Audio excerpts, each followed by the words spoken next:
Hello everyone, I can answer your questions now. Okay, so this is a Nissan Leaf. You have full sat nav, you have energy information here, so this is the miles in my tank at the moment. This will tell me how much the motor's pulling, and this will tell me what I'm putting back in. Climate control does come off the main battery. It uses very small amount of power. The Mark 1s, if anyone tries to sell you a Mark 1, they use the 4 kilowatt heater and air conditioning. These I think are less than, I think it's less than a quarter of a kilowatt. Very small. You don't even see the range change when you put the climate on. And then other. So I think someone was talking to me about can you charge phones on my IV? Yep. As you can see here, I've got my wire for charging phones. You've got a USB port. Takes zero energy out of the car.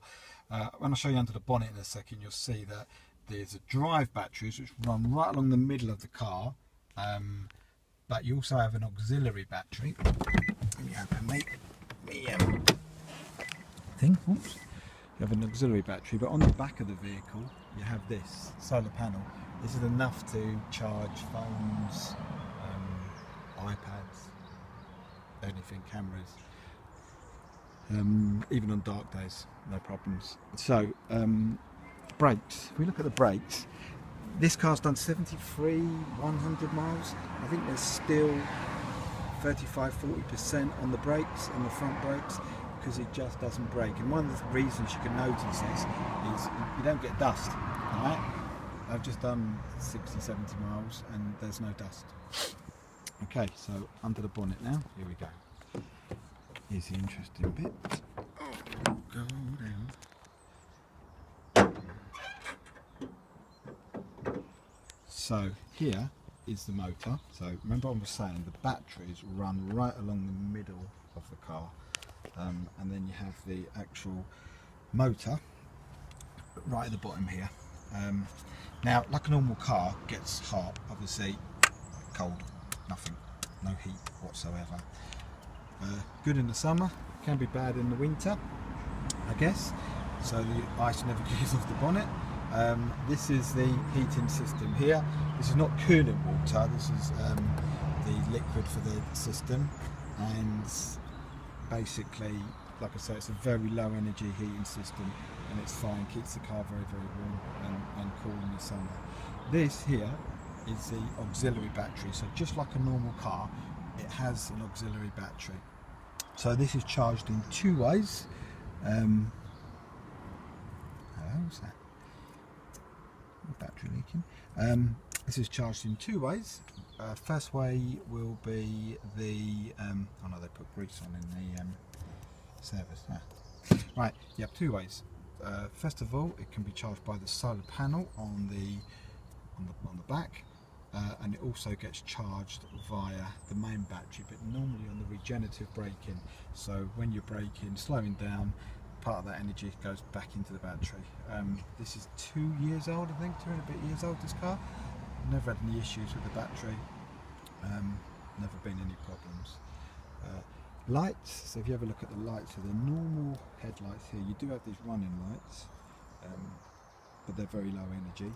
And I believe the brake lights at the back are LED, and again, never had any energy. In fact, one of the sides is that really, because they're all LED, they don't go wrong.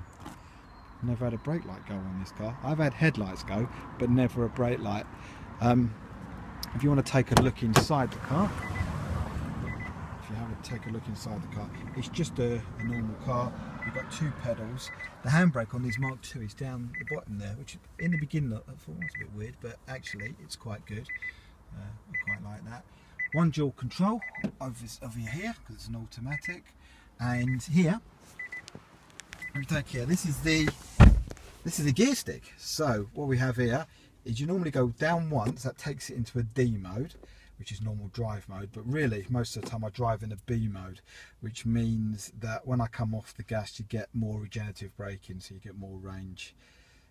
Into reverse you get quite a big camera, which I quite like. Really good view actually on these cameras. and then park. It's just a button in the middle, so everything's very, very light. Pupils love it. It's such an easy car to drive. Very quiet, very relaxing way to drive. What are we talking about? As in costing. So this car I got from new was £25,000. The government gives you a £5 grant, so that brings it to 20. So it cost me just under £300 a month to pay for this car. But I never pay for fuel. I only pay. I never pay for fuel. So basically, there's a whole story behind it. But in this country, we actually have an over surplus of electricity, but we use it in the wrong way. So that's why it costs more, because everyone wants to cook their dinner at 5, 6 o'clock at night. But cars are a great way to store energy. Okay, so I can store 24 kilowatts of energy here. So I can plug it into my house after I've charged it, and then I can run my house off of my car. 24 kilowatts, that'll do me a good couple of days in my house. So it's a great way of actually bringing energy home. For the future, as there's more and more of these cars, they'll be going out, leaving them at work, because obviously there's about 80% of cars do nothing in the day, they just sit there. You could use renewable energy, either solar or wind, to charge the cars, and then take these cars home and then run your houses on. That's the way that Japan's going now, because they had so many problems with nuclear power. That's the way they're going. They're looking at battery banks, and if you read up on Tesla, they're the motor company for the Tesla car. They actually sell battery banks for houses now. All you need is about a 20 kilowatt battery, and then that's where your solar energy on your roof can be stored, and then you can run your house in a day. So the future is really, really bright. I know there's a lot of people that disagree with this, but what you have to remember now is over the next few years, these cars' ranges will jump dramatically. So you're going to be talking 200, 300, 400 mile range cars and vans. So if you have vans that can do 400 miles and taxi cabs that can do 400 miles, then the vast majority of people will change to electric because it's cheaper to run for their businesses and for their lifestyles, which means that there will be a drop-off in the amount of people that are taking manuals. This will happen. It's fact. It's beginning to happen now. Numerous cars I've sold through this of people working. I live in Stoke-on-Trent, but working in Birmingham, and then realising that they can travel to free to work. There's places where they can charge a car. A lot of companies are adding charge points. So that is the way it's happening. But anyway, that's it. It's just a normal car, really. Just does the job.